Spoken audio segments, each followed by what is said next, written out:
I'm not sure if any of you are familiar. This is a gal by the name of Bethany Hamilton. Now, the reason I put her up is because I think she had a movie made about her a few years ago, Soul Surfer or something like that. Anyway, it's an interesting story. So Bethany Hamilton is, she was a professional surfer, and I think when she was maybe 13 years old, got attacked by a shark while in the water and had her arm bitten off. As you can see, her left arm is missing. What I find really interesting, though, is the description. Now, this is taken directly from her book. And I think this is interesting. I felt pressure in kind of a jiggle-jiggle tug, which I now know was the teeth. It was over in a few seconds. I remember seeing the water around me turn bright red with my blood. Then I saw that my arm had been bitten off. There was just a 3 or 4 inch stub where my limb had once been. My reaction, as her friend Alana told me, was amazingly matter-of-fact and in control. I just said in a kind of loud yet not panicked voice, "I just got attacked by a shark," and started to paddle away with one arm. I knew the shore was a very long quarter mile, but one thought kept repeating in my head, "Get to the beach, get to the beach." Now here's what I find interesting about this. I don't think anyone can argue that there was some tissue damage that occurred here. Right? She lost a limb. And yet, nowhere in this description does she talk about the pain. And this is another aspect of pain that I think we need to recognize here. And that is that tissue damage, or nociception, as we're going to call it going forward, that is the perception of damage, is neither necessary nor sufficient for us to feel pain. What I mean by that is we can feel pain in the absence of tissue damage, and anyone who's ever had, say, a migraine headache probably recognizes that. Other clinical conditions like fibromyalgia, for example, and many of our chronic pain conditions fall into that category, pain without tissue damage.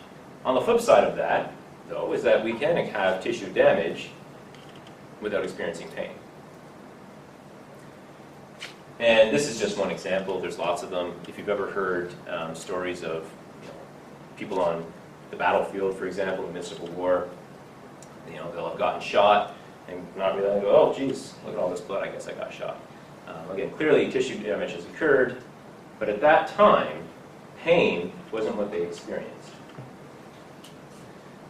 So I think this is one of those sort of real mysteries and conundrums. We're talking about pain, and I like this this quote from Price and Barrell. "The problem relates to our present knowledge that tissue injury, or even the potential for tissue injury, is neither necessary nor sufficient for the experience of pain," which causes us a bit of a conundrum as far as our current understandings of pain. Certainly here in North America, at least, there's this kind of underlying belief that if you can't see it, it doesn't exist. And those of you who have been in clinic or who will soon be will certainly appreciate stories where patients will come in and they'll start saying things like, "I wish I had broken my arm rather than gotten into this car accident or something, because at least then you would have seen a cast, you would have seen a fracture on an x-ray," something like that. We end up, unfortunately, leading to this kind of culture of skepticism and scrutiny, perhaps, of these folks. And part of that is probably a result of some, perhaps, malevolent use of compensation schemes in the past. But nonetheless, we have to appreciate that if all we do is search for some tissue lesion, a tissue at fault, we may be just spinning our wheels in these folks, that you may never find it. That doesn't mean that they're not actually experiencing pain. So here's a rather interesting question then. If pain can exist in the absence of damage, and damage can exist in the absence of pain, then I'm talking about pain measurement or pain assessment. What are we actually measuring? When a patient says my pain is 6 out of 10, what is that? What are we measuring? You want to hazard a thought? And don't worry, there's no right answer here. Your perception of pain. Their perception of their current experience of pain. Level of discomfort? Something about the level of discomfort they're feeling. Yeah, I like that. I like both of those so far. What else factors into that whole equation? I guess you're just measuring an output from, the person's nervous system. An output. Ooh, I like that. Yes. That pain is an output. And as we've just seen, pain is really only one of several possible outputs as a result of tissue damage. In the Bethany Hamilton story, her giant supercomputer up here, after scrutinizing all the information coming up into it, which was, hey, we've just lost a limb, hey, there's a potentially fatal predator in the water, hey, we're a long way from shore. The output at that time, the best output for survival wasn't to scream and flail about. The best output for survival was get the motor system active. I don't care about the pain right now, we'll worry about that when we're back on shore, let's just get out of the water. So absolutely, pain is an output. Appreciate that. But now here's the question for you, and I'll pose this to anyone.